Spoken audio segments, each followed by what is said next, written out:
the NFL playoffs, my favorite time of year. You have 14 teams going at it, playing against each other just to see who will be that one team that reigns above all to be the champion of the 2024-2025 NFL season. I'm going to jump into my predictions right here.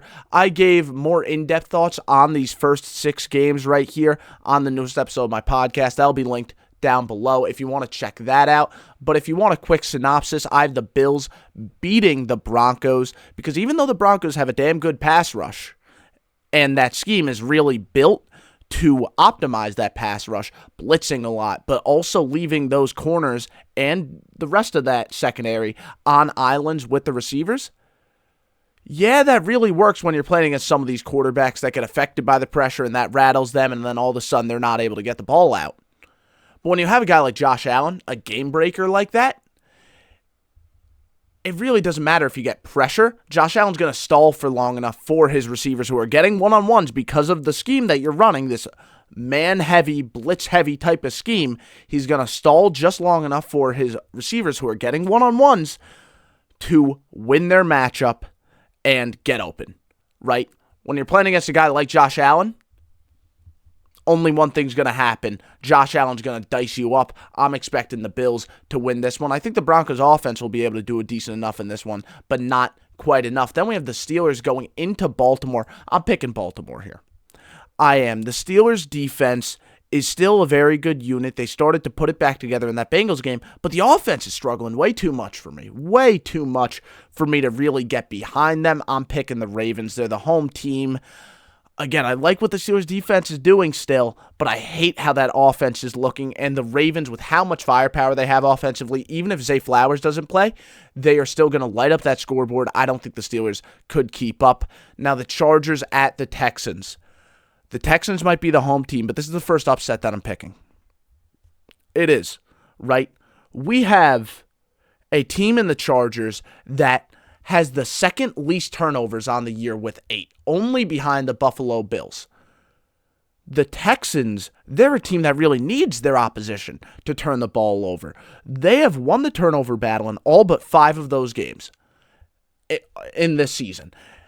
In those 5 games, they have a point differential of negative 57.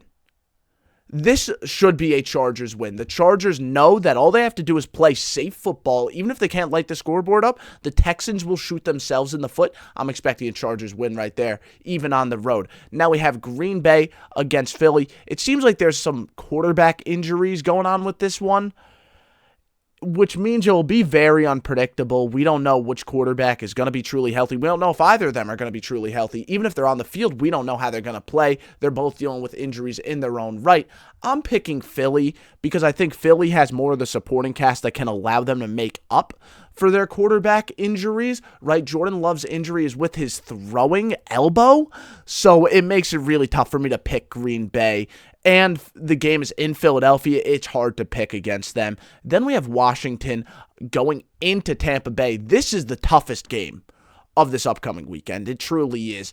I think that Tampa Bay, being the home team, and the fact that they have a running game they can rely on because they have some dominant players on the offensive line, I think that's going to allow Tampa Bay to win this one. I truly do. Now, I will say, I expect this to be a shootout, right? I think Baker Mayfield is a great quarterback, and I think the same thing about Jaden Daniels. Both of them have the ability to light the scoreboard up, and I'm expecting that to happen here. But because the Buccaneers can take pressure off of Baker Mayfield with Bucky Irving, I think that the Buccaneers are going to win this game. Them also being the home team is just another advantage for them, so I'm picking Tampa Bay. Then we have the Vikings going into the Arizona stadium right here because the Wildfires, the games was relocated, but still, that is an advantage for the Rams. That is closer for Rams fans than it is for Vikings fans. Still, though, not quite a home field advantage. Still an advantage, though. Sean McVay and this team, they could be pesky, right? Nakua's a great receiver. I think that pass rush is very threatening. But I got to pick the Vikings. I absolutely do. Kevin O'Connell, last time he was in the playoffs, he lost to Daniel Jones and the Giants. Okay? He's not going to let that happen again. He is not going to let this team lose in the first round again, because then some narratives start. And he is not going to let that happen. He's a great coach. Even though Sam Darnold's coming off a bad week, I think he's going to do enough to win this game. I also don't think the Rams have anyone that could guard a guy like Justin Jefferson. Then, listen, I know that the Chiefs showed some red flags. I know they did. But let's be honest. This Chiefs team has this innate ability. The second that playoffs start, they're just a completely different team. And they turn everything on. They turn everything on. They completely change as a football team when it's January and these games really start to matter. Okay? This team is going to have 2 weeks of rest. We know Andy Reid doesn't lose off of bye weeks. Listen, I think Harbaugh did a great job with the Chargers. I think they're a very good team with a very nice future ahead of them, but I don't think they beat the Chiefs in Kansas City. The team has 2 weeks of rest. Yeah, no way. I just don't see it happening. And then we have the Ravens going into Buffalo. I'm picking Buffalo. I am. I think the Bills are going to win this game. I truly do. Now, I think the Ravens have a chance to win this one. Like, this should be a really good game. But we've seen it multiple times now from Lamar Jackson and the Ravens. When it comes playoffs, Lamar just starts to kind of get in his own head. And at the moment, that's been a trend. And until there is evidence that that trend just isn't the case and that Lamar can kind of overcome these playoff woes, I can't expect things to change. Until it happens, I can't expect a change. I'm picking the Bills. This team is dynamic. They have a run game that they could really rely on, but then when they need to rely on number 17, Josh Allen, to go ahead and win them football games, they can. They absolutely can. I think Josh Allen and the Bills are going to win this game against the Ravens. I know the defense is starting to play better, but I don't think it's playing quite well enough. I think the Bills are going to win this game. If Lamar Jackson can put it together, though, and continue to play the type of football he was playing in the regular season and kind of put an end to these playoff woes, I think the Ravens don't just win this game. I think the Ravens probably make it all the way.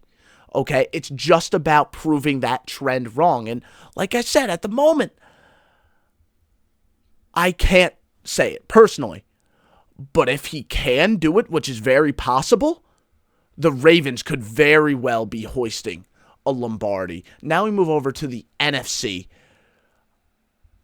The Vikings are a team that I like, and I think they've done a lot of great things this year. However, we saw this matchup, and we saw this matchup with high stakes. I mean, the 1 seed was right there for the taking for the Vikings. And I don't want to say they got embarrassed because they put up a fight, but the Lions were clearly the better team on that day. And I don't really watch that game and say I could expect this to go differently if it were to happen again. I don't. Amik Robinson had Justin Jefferson's number. I don't see why that couldn't happen again. Right? This Lions offense really was able to kind of pick apart Flores here. Kinda. I mean, they forced some turnovers, but still, Ben Johnson did a great job stopping this Flores defense, right? Sam Darnold didn't look good against Detroit. The game is in Detroit. I'm sorry, I just look at how that game went in Week 18. That was pretty much playoffs because of how high the stakes were. I just don't see how the Vikings win this. After how bad it looked last time, the game is in Detroit right now. Lions are coming off of a bye week. Lions are even healthier. I think the Lions win this one. I'm sorry. We've seen this game happen in Week 18, and the Lions are going to be even more well-rested in this one. I think Detroit wins it. Now we have the Buccaneers facing off against the Eagles.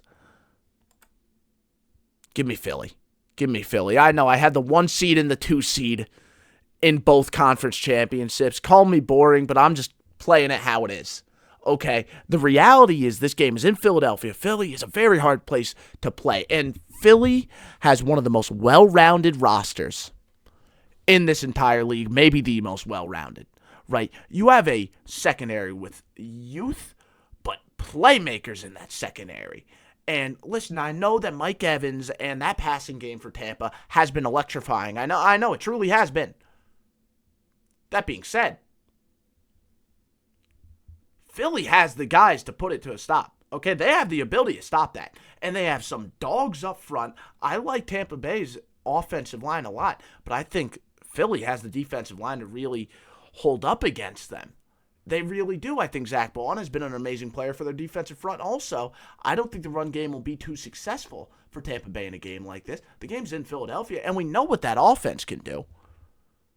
Tampa Bay's defense hasn't been good enough to stop a team like Philly. Okay, it really hasn't, right? Maybe they're able to stop A.J. Brown. How are you going to stop Devonta Smith? Okay, you stop both of them. Now stop Saquon and that offensive line. You can't do it.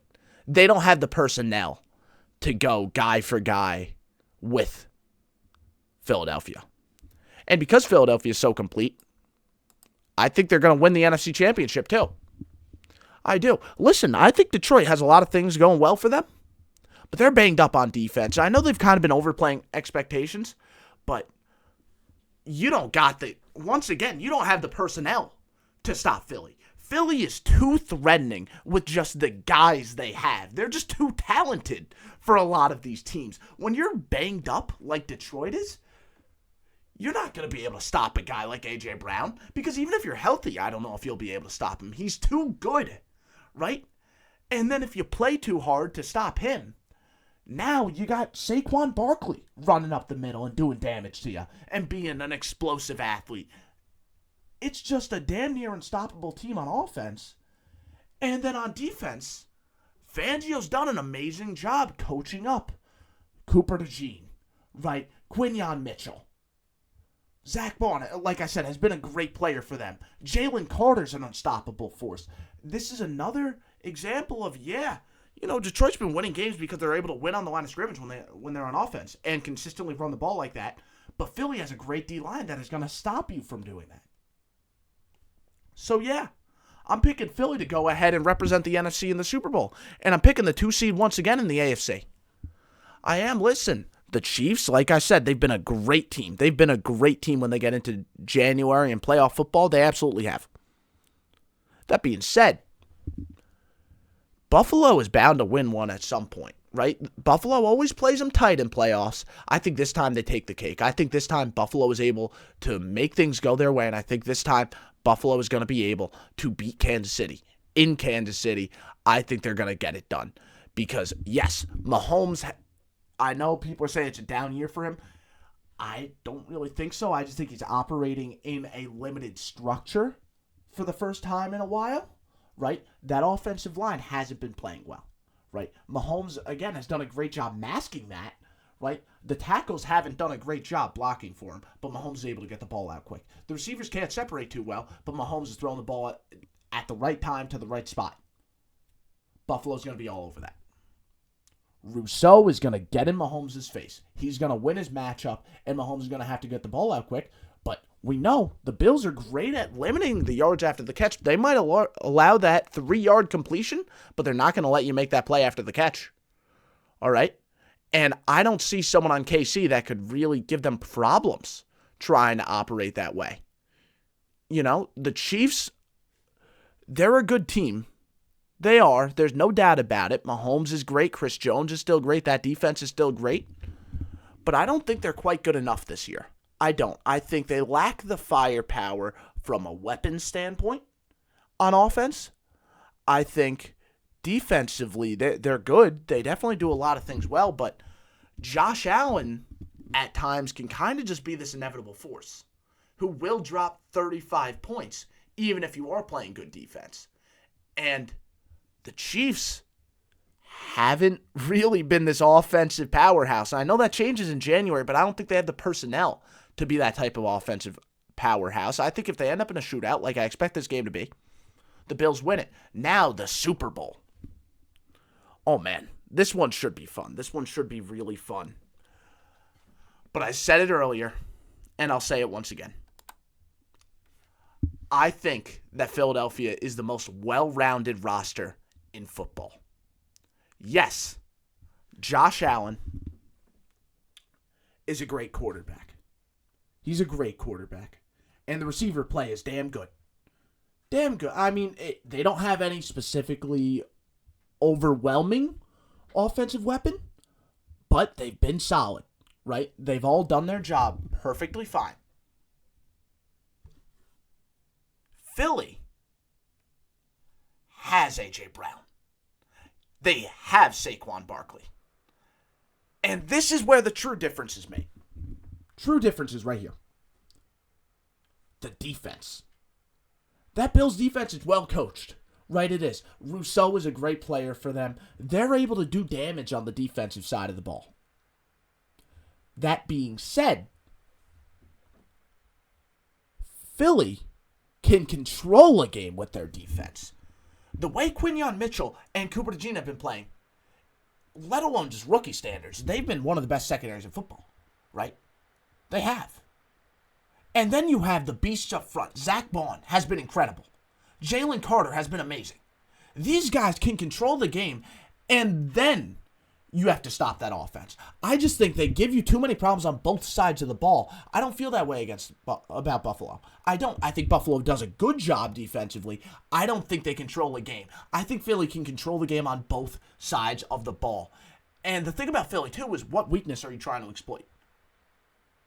I mean, maybe they have some schematic issues on offense, maybe a little bit. Because Hurts, he has to play a very specific type of way. But how are you going to force him to play a different way? Right? And now they're starting to play this more isolation ball type of way. They're using a lot of motion, using a lot of empty sets to create isolated matchups. And Hurts is great at playing that type of football. And there's not really much counterplay to that. Right? The thing about Philly is that their guys are just better than yours. And they have a scheme that's good enough to let their guys be better than yours. I think Philadelphia is going to be the Super Bowl champion this year. Thank you all for watching. I hope you all enjoyed. If you want more of my content, feel free to subscribe. Look at the channel below and check out the podcast link down below. Thank you again. I'll see you all again next time.